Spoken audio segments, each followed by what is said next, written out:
Deal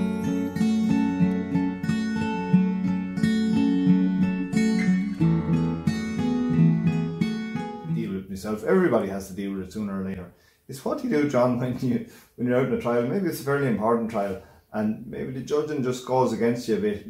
No, maybe that's a kind of a nice way of saying it. Maybe you get a little bit hard done by, and you should be a bit higher than you are. You know, as sometimes happens, it's kind of human. You have to take that in a stride.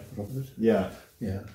I generally don't find much of that myself in my own runs. Partly, I'd say, because I'm a bit of a pessimist. Yes. When after you're harder on yourself than anybody. At times I can be, and and I can get as much or more than I expected, but I could be a bit that way, like. But there's more.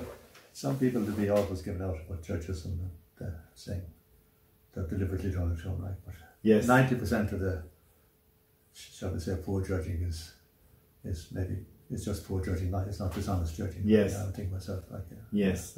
Little bit happen too, like, but.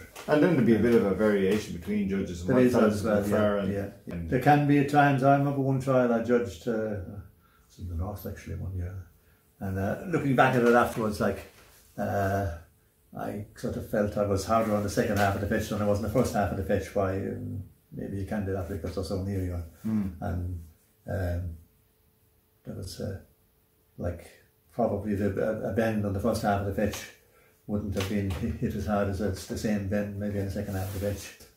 It's important to keep things level like that. The same way it's probably important to be as hard on not to be too hard in any particular aspects of the. And how do you stay consistent all day? Because say you go out in the morning, you're kind of fresh and all, and maybe then later on in the afternoon you're after, like maybe a boxer there, you're after getting punched around a bit and you're starting to relax. One of the essential things there is not to start too hard.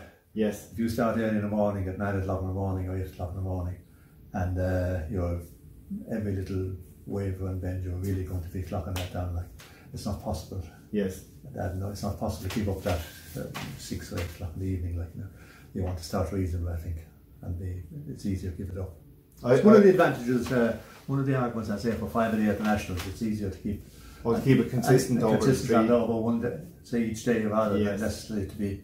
I've seen Nationals where the judges were, well, I thought they were a nice bit easier maybe on Saturday evening than they were on Thursday morning. Like, I've seen judges over the years who knew,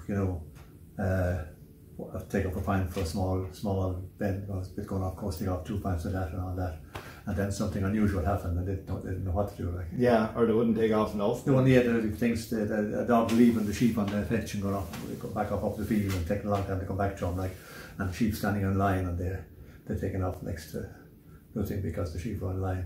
Yeah, which is ridiculous. Because the sheep would have gone in where they wanted to. I often think judging is good for your handling too. Definitely, definitely good. Yeah, one of the first trials I judged a long time ago was down at Mahon Bridge, and after going to the first trial where there was 2 big rocks. Yeah. And something I mightn't necessarily have noticed myself before. This is, I'd say, the second year I was competing there, and like I decided anyone went outside the first rock was going to lose a pint, and the second rock they were going to lose 2 pints. It was an obvious. Well, it's an obvious thing. It was going to be the same for everyone, like. Yes. And of course, I noticed that all the more experienced handlers, even if they've gone out a little bit, they made sure to hook inside the rock. Yeah. So, because they knew the way the judge would be thinking. Yeah. They mightn't necessarily have got off with it totally, like, but when you're judging it definitely sharpens your handling a bit, and you think like a judge a bit, like you see what the judge will be thinking about. Yeah. And when you be running in say a big trial like the National, where they're putting up the scores all through the day, and if you were running in the afternoon, would you be studying the scores there, little things you'd seen out on the course? Would you get an idea for the way the judges are? Oh, definitely would. Definitely in shedding in particular. Yeah. You'd know whether they were very hard in shedding, say. And so, how can you use that then when you go out to run yourself? Then you're thinking, well, you can definitely use it in shedding. You see, some judges say it wouldn't be too hard on the shedding, provided you got it in one go. In other words, you've opened a nice little gap and got in your dog. Yes. You'd get 9 or 10 pints for that shed, like. Yeah. And you'd notice other judges, unless you were calling the dog in very quickly in a small space, they'd be taking 2 or 3 pints off, like. So yeah. So you'd have to adjust to that. Yes. You see several judges that wouldn't really take much of the shedding, provided you had only one go, provided you when you call your dog, you've got your shed, like. Yes, yes. And you definitely could have adjusted that, like, you know. Yes, so you can help yourself a little bit there. Definitely, that's one of the, well, they call it disadvantage. But even without the judges' points being put up, if you're watching carefully, you'd have a fair idea of that. Like, you'd have a fair idea of what puts somebody that was expecting 180 or 90 only got 170. Yes. And you'll be able to work it out whether it was their shed or it was because they wide out on something that they were penalised on. That's interesting. I have a bit to learn there now on that. But you definitely should be able to see this to that after a while, like what way the judges are. And John, for somebody that's going out to judge, maybe they've judged the couple, or they're only starting to judge, have you any advice from, like, well, you'd said that already, to be careful in the morning, not to start out too hard, and actually you just have to do your best. And there's one for you. What do you do when a fella comes up to you at the end and says, "What are you doing? You haven't got me in the money, you haven't a clue what you're doing"? What do you do with them lads, John? I don't do much of that, but something you just have to take them as they come. I wouldn't feel worried about something like that. Yeah. Just they better get it right the next day. Well, yeah, you mightn't. Sometimes you judge a trial and you'd know you had pretty well done a good job in it. Like, you know, the time you judge a trial, you wouldn't oversure yourself, like, you know. Yeah. Things like that. You wonder. In that case, it's always nice to.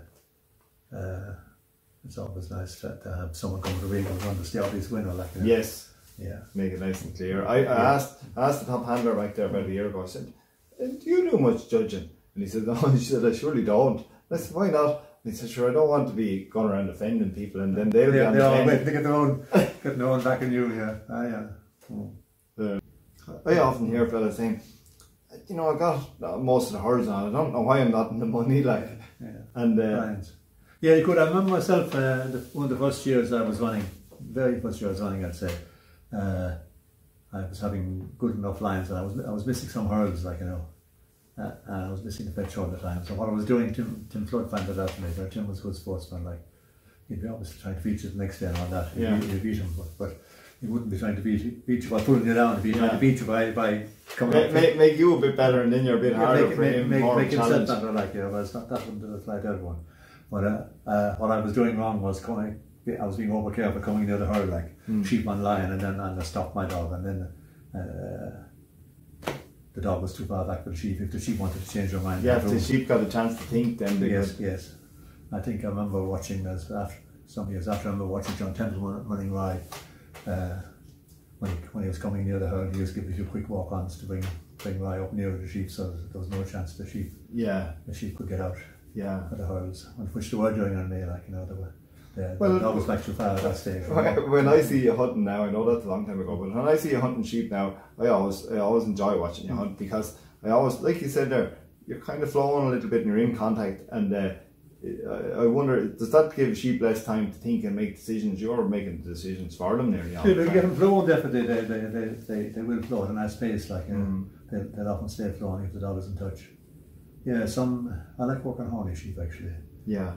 Why? I think when they're good, they can kind of flow like a river. When the dog is the right distance from them. Yeah.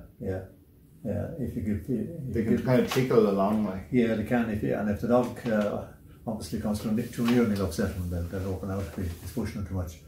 But if he stays back too far from them, they'll horny sheep seem to take advantage. Take advantage that it can be free, which other sheep may not do. Yeah. They'd say they're free here. There's room to play up. Yeah. And to keep the dog nicely in touch. But of course, hornies are so intelligent too. Like all those sheep are smart enough. Some of these easy care sheep I have here now, they're very smart.